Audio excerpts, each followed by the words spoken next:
kariuomenės ir tarnybų Klaipėdoj. Būtent Klaipėdoj yra pabrėžiama. Aš prieš gerus metus tokia buvau iškėlęs versiją, kad jeigu, vat, pavyzdžiui, aš būčiau tas, kur organizuoja negerus dalykus, kur geriausiai diversiją būtų padaryti? Kas tai, koks objektas būtų pats geriausias? Tai vat, būtent Dujų. independencas tas pats, kur tada sakytų, va, priešas, kadangi mes jų dujų neperkam, o čia mes turim vat, vakarietiškas dujas, tai vat, specialiai iš pykčio kažką tai jam padarė, ar susprogdino, ar užminavo, ar, nu, beleką. Ir Vakarietiškas.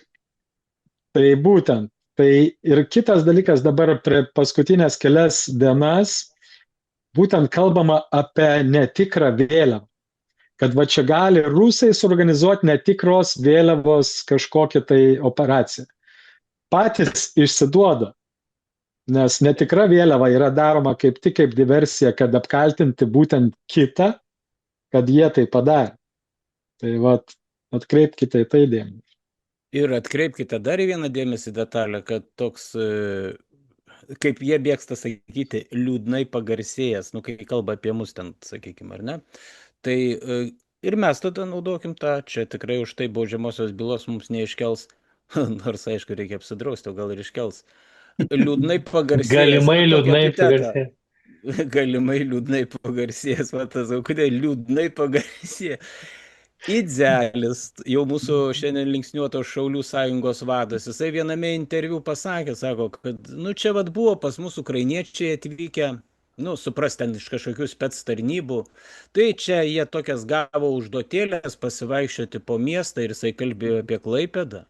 Jis kalbėjo apie Klaipėdą, jis gavo užduotėlės pasivaikščioti po miestą, tie ukrainiečiai lankėsi baruose, lankėsi kitose viešose susibūrimo vietose. Ir žinai, sako jisai tam laidos vedėjui, žinai, ką jie man pasakė, tie ukrainiečiai, ką pasakė Idzeliui.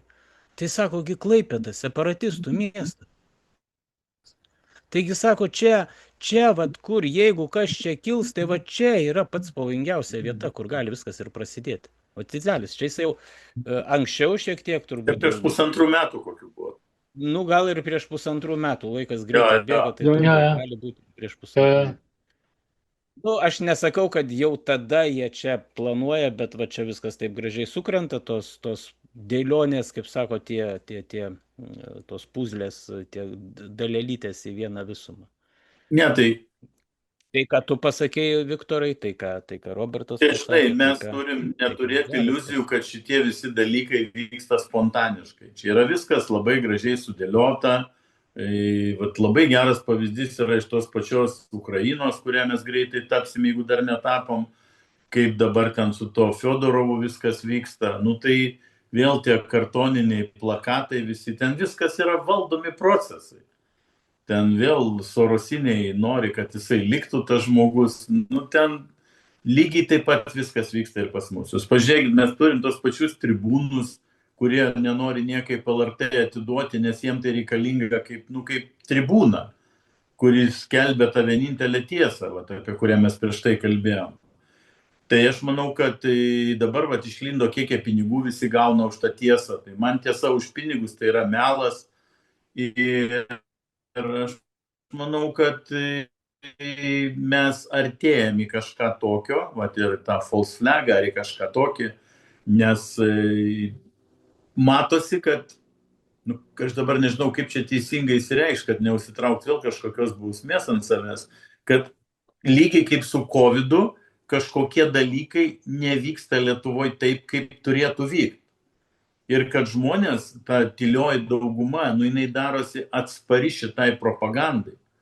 Už tai visi šitie dalykai, tie visi gąsdinimai, tai jie yra, kiekvieną dieną jūs atsiverskite internetą, bet kurį portalą ir visi varo tą patį. Jau jūs ruoškitės, jau situacija blogėja, dar taip toliau. Šiandien vieną įkėliau, labai viena gera moteris parašė vieną komentarą.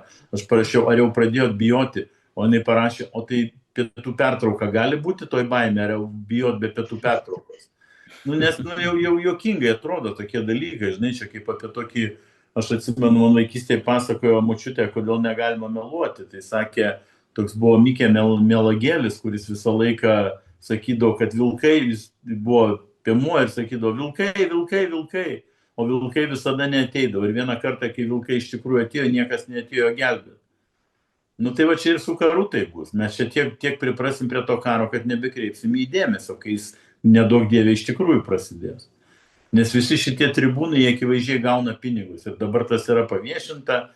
Čia mes iš tą temą turbūt nelendam, nes čia dar labai daug neiškių dalykų, kam įdomu, tie jau turbūt pamatė, nes prokuratūra išprievartavo LRT pasakyti pavardės kai kurių žmonių, tai LRT kai visada padėjo skersą ant visų, paleido 780 berods eilučių ir kniskitės kaip norit po ten, o duomenys yra tik tai iš 25 metų. Nu tai, bet tai jau yra pirma krekždė, kad mums tą tiesą bruka už pinigus. Tai va. Labai gražiai yra Panoramos reklama, aš vis pėstute einu į sporto klubą, tai vis prasilenkiu su tais plakatais.